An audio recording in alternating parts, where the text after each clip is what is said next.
Hello guys. तो हम irrigation engineering से E306 डिस्कस कर रहे थे। उसी वीडियो श्रृंखला को आगे बढ़ाते हुए आज हम सॉइल मॉइस्चर इरिगेशन रिलेशनशिप के बारे में जानेंगे। देखिए, बेसिकली क्या होता है कि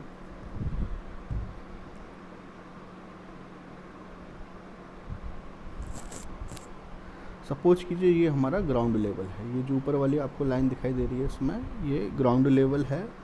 और जो हमारा कोई भी पौधा होता है या पेड़ होता है उसकी जो जड़ें होती हैं, जो उसका रूट जोन होता है वो हमेशा ग्राउंड के नीचे होता है। तो ये इसका रूट जोन है, ठीक है।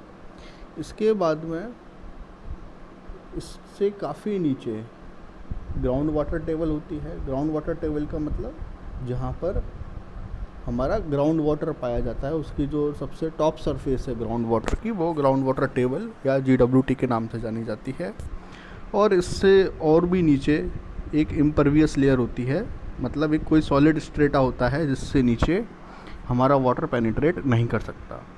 तो ग्राउंड वाटर टेबल और इम्परवियस लेयर के बीच में हमारा ग्राउंड वाटर फ्लो करता है। जो ग्राउंड वाटर है उससे थोड़ा सा ऊपर एक कैपिलरी जोन होता है। कैपिलरी जोन का मतलब ये है कि ग्राउंड वाटर से नीचे तो हमारी जो सॉइल है वो फुल्ली सैचुरेटेड है और उसमें ग्राउंड वाटर फ्लो कर रहा है। लेकिन ग्राउंड वाटर से ऊपर जो सॉइल है उस सॉइल में जो वाटर है वो कैपिलरी फॉर्म में है, ठीक है। तो वाटर कैपिलरी जोन में कैपिलरी फॉर्म में पाया जाता है। और उससे ऊपर जो हमारा जोन है रूट जोन के नीचे और कैपिलरी जोन के ऊपर वो इंटरमीडिएट जोन रहता है। उसमें सॉइल हमारी पार्शली सैचुरेटेड रहती है, इसमें बहुत कम पानी होता है।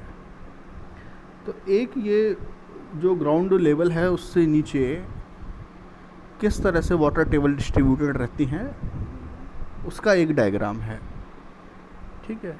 इससे आगे हम बढ़ते हैं, उसमें एक दो टर्म आएंगी, उन टर्म को समझेंगे। उसके बाद में फिर जो ड्यूरेशन और वाटर क्वांटिटी का रिलेशन होता है, depth and frequency of irrigation, इनके रिलेशन को हम समझेंगे। तो देखिए, इससे आगे हम बढ़ते हैं। अब देखिए, एक टर्म होती है फील्ड कैपेसिटी। फील्ड कैपेसिटी का मतलब ये है कि हमारा जो सॉइल है उसमें मैक्सिमम कितना वाटर आ सकता है जो कि हमारे प्लांट के लिए उपयोगी है। मतलब जो फील्ड कैपेसिटी है वो बेसिकली एक वाटर कंटेंट है। तो फील्ड कैपेसिटी की यदि हम फॉर्मूले की बात करें तो फील्ड कैपेसिटी का जो फार्मूला होगा वो वही फार्मूला होगा जो वाटर कंटेंट का फार्मूला होता है। वाटर कंटेंट का फार्मूला क्या होता है? Weight of water upon total weight, W upon W।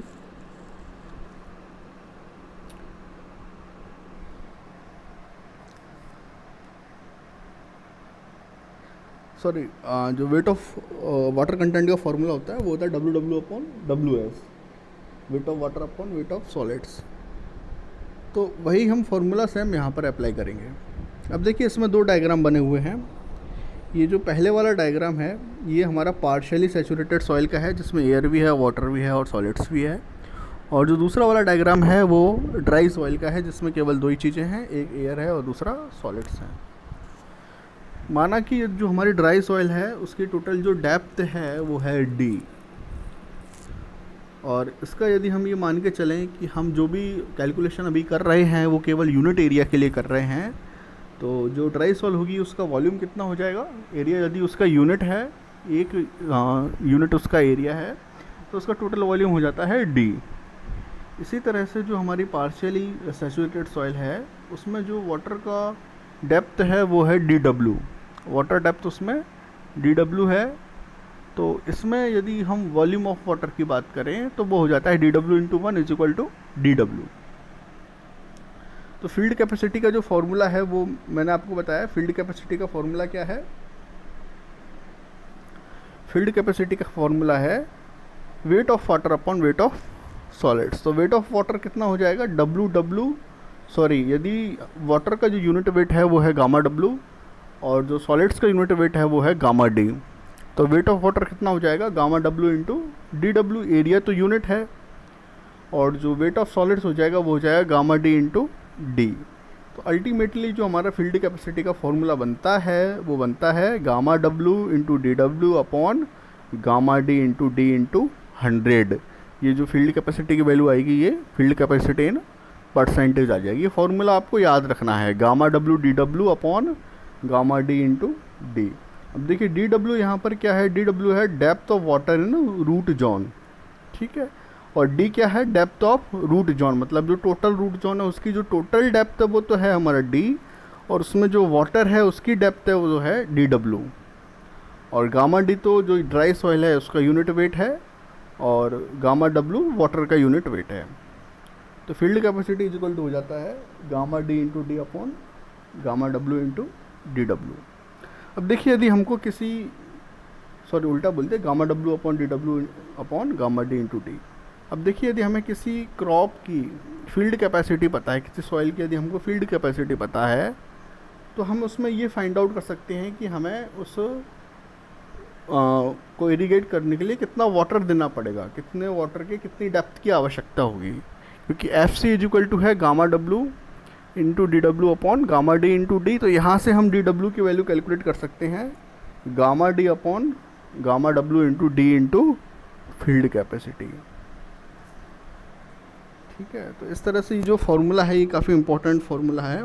अब मैं तो सजेस्ट करूँगा आप केवल फील्ड कैपेसिटी का फार्मूला याद रखें, वो याद रखने में भी आपको आसानी रहेगी। उस फार्मूले से फिर आपको जो भी चीज़ उसने पूछी है एग्ज़ाम में वो हम लोग कैलकुलेट कर सकते हैं।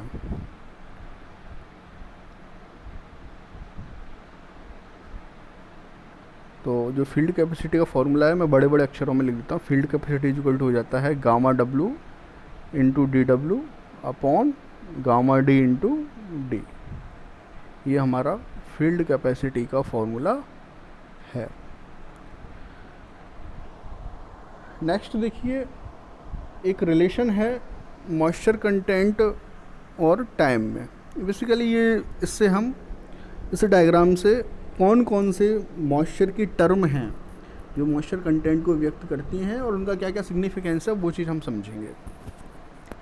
तो देखिए इसमें जो वाई एक्सिस है उस पर हमने मॉइस्चर कंटेंट को रखा है। तो मैंने आपको बताया था फील्ड कैपेसिटी, जैसे नाम से ही पता लग रहा है फील्ड कैपेसिटी का मतलब क्या है, वो जो हमारी सॉइल है वो मैक्सिमम कितना वाटर ले सकती है जो कि उस प्लांट के लिए उपयोगी है, ठीक है। तो उसको हमने सबसे ऊपर रख दिया, ये इतनी जो वाटर है वो हमारी सॉइल ले सकती है जो कि प्लांट के लिए उपयोगी है। एक टर्म होती है परमानेंट विल्टिंग पॉइंट। विल्टिंग का मतलब होता है हिंदी में सूखना। परमानेंट विल्टिंग पॉइंट PWP, इसका मतलब होता है कि यदि हम वाटर कंटेंट को परमानेंट विल्टिंग पॉइंट से कम रखेंगे, यदि सॉइल में जो वाटर कंटेंट है वो PWP से कम रहेगा तो हमारा पेड़ सूख जाएगा। ये इस तरह का पानी होता है जो कि स्ट्रक्चरल वाटर होता है, हाइड्रोस्कोपिक वाटर होता है, जिसको हमारा प्लांट उपयोग में नहीं ले सकता है। वो सॉइल के पार्टिकल्स के अंदर स्ट्रक्चरल फॉर्म में रहता है, वो उस वाटर को प्लांट यूज़ में नहीं ले सकते हैं। तो परमानेंट विल्टिंग पॉइंट से कम यदि पानी होगा किसी भी सॉइल में तो वो प्लांट फिर सूख जाएगा, ठीक है। तो बेसिकली जो फील्ड कैपेसिटी है वो दो तरह के पानी से बनती है, एक होता है अवेलेबल वाटर और एक होता है नॉन अवेलेबल वाटर, ठीक। अवेलेबल जो नॉन अवेलेबल वाटर है, नॉन अवेलेबल वाटर तक जो वाटर कंटेंट है वो परमानेंट विल्टिंग पॉइंट कहलाता है, और नॉन अवेलेबल वाटर के ऊपर वाला जो वाटर है उसे हम काम में ले सकते हैं, ठीक है। तो देखिए कुछ टर्म हैं जो अभी मैंने डिस्कस की थी, उन सबको मैं और भी अच्छे ढंग से अभी बोल के बता देता हूँ। पहले है ग्रेविटी वाटर। ग्रेविटी वाटर का मतलब ये है कि जब भी पानी ग्राउंड में गिरता है तो उस वाटर का कुछ पोर्शन जो हमारी सॉइल है वो एब्जॉर्ब कर लेती है, ठीक है, और बाकी का पोर्शन ग्रेविटी एक्शन के द्वारा उसमें अंदर पेनिट्रेट हो जाता है। जब भी पानी हमारा ग्राउंड में गिरता है तो कुछ पोर्शन तो ऐसा है जो कि प्लांट द्वारा एब्जॉर्व कर लिया जाता है, जो उसकी जड़ें हैं सॉइल में, रूट जोन में, वो एब्जॉर्व कर लेती हैं, और जो बाकी का पोर्शन है वो ग्रेविटी के एक्शन के द्वारा सॉइल के अंदर पेनिट्रेट हो जाता है, तो उसे ही हम ग्रेविटी वाटर कहते हैं, जो कि बाद में ग्राउंड वाटर फ्लो के काम में आता है। नेक्स्ट है फील्ड कैपेसिटी, जो कि मैंने आपको बताया था कि जैसे ही यदि किसी भी फील्ड में यदि इरिगेशन वाटर को अप्लाई किया जाता है या फिर बारिश होती है, तो जितना भी पानी है, जितना भी ग्रेविटी वाटर है, वो तो वाटर टेबल से नीचे चला जाएगा, ग्राउंड वाटर से टेबल से नीचे, और उसके साथ ग्राउंड वाटर के रूप में फॉर्म होता, फ्लो होता रहेगा। लेकिन उसके अलावा जो पानी है वो उस रूट जोन में ही रिटेन्ड हो जाता है, जिससे कि हमारा प्लांट अपनी ग्रोथ के लिए काम में लेता है। तो ये जो पानी है इसे ही हम फील्ड कैपेसिटी के नाम से जानते हैं। मतलब जो रूट जोन में पानी रहता है उसे हम फील्ड कैपेसिटी के नाम से जानते हैं। अब फील्ड कैपेसिटी में दो तरह का पानी होता है, एक होता है अवेलेबल मॉइस्चर और दूसरा होता है नॉन अवेलेबल मॉइस्चर। अवेलेबल जो मॉइस्चर है वो ऐसा पानी है जिसको हमारा प्लांट काम में ले सकता है, और नॉन अवेलेबल मॉइस्चर को हमारा प्लांट काम में नहीं ले सकता। तो बेसिकली जो अवेलेबल मॉइस्चर है वो हमारा फील्ड कैपेसिटी और परमानेंट विल्टिंग पॉइंट के बीच का जो डिफरेंस है वो हमारा अवेलेबल मॉइस्चर होता है, क्योंकि परमानेंट विल्टिंग पॉइंट जो है वो भी एक वाटर कंटेंट है और फील्ड कैपेसिटी है वो भी एक वाटर कंटेंट है। तो परमानेंट विल्टिंग पॉइंट से जो नीचे वाटर कंटेंट से नीचे जो पानी होता है वो हम यूज में नहीं ले सकते, वो नॉन अवेलेबल वाटर होता है, और इससे जो ऊपर का वाटर होता है उसे हम काम में ले सकते हैं। तो बेसिकली जो अवेलेबल मॉइस्चर है वो केवल फील्ड कैपेसिटी और परमानेंट विल्टिंग पॉइंट का जो डिफरेंस है वो ही होता है, और जो नॉन अवेलेबल वाटर है वो हमारे जो सॉइल मॉलिक्यूल्स हैं उनके साथ में अटैच रहता है, इस वजह से हम उस वाटर को काम में नहीं ले सकते। ठीक है, नेक्स्ट टर्म है परमानेंट विल्टिंग पॉइंट। ये मैंने आपको बताया था कि ये वो वाटर कंटेंट है जिससे नीचे यदि हमारे सॉइल में पानी रहेगा तो हमारा प्लांट सॉइल से वाटर नहीं ले सकता, तो जिससे कि हमारा प्लांट सूख जाएगा और वो उसकी ग्रोथ ख़त्म हो जाएगी।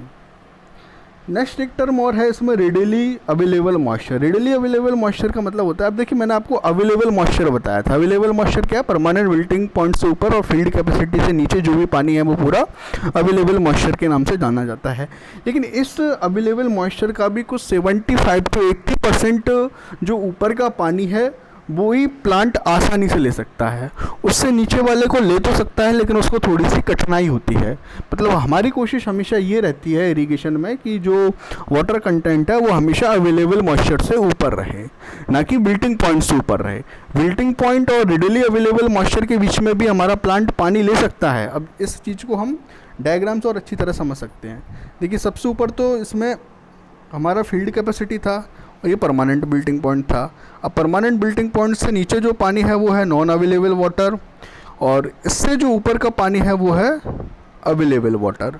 लेकिन इससे भी एक ऊपर एक और लाइन आती है ऑप्टिमम मॉइस्चर कंटेंट। तो ऑप्टिमम मॉइस्चर कंटेंट और फील्ड कैपेसिटी के बीच का जो पानी होता है वो रेडिली अवेलेबल मॉइस्चर होता है, जिसको पानी हमारा ईजीली एक्सट्रैक्ट कर सकता है। OMC और PWP का जो बीच का वाटर है उसको भी प्लांट ले सकता है, बट उसको प्लांट को लेने में थोड़ी सी कठिनाई रहती है, इसलिए जो हमारा वाटर है वो FC और OMC के बीच का ही यूज़ में लिया जाता है। तो ये हमारा रेडिली अवेलेबल मॉइस्चर कंटेंट होता है। इसके बाद में एक रिलेशन है estimation of depth and frequency of irrigation on the basis of soil moisture relationship. ये हम नेक्स्ट लेक्चर में पढ़ेंगे। इसमें हम ये देखेंगे कि किस किस ड्यूरेशन पे हमें पानी कितना कितना देना है, ये किस हिसाब से डिसाइड किया जाता है। उस रिलेशन को हम नेक्स्ट क्लास में डिस्कस करेंगे। Thank you.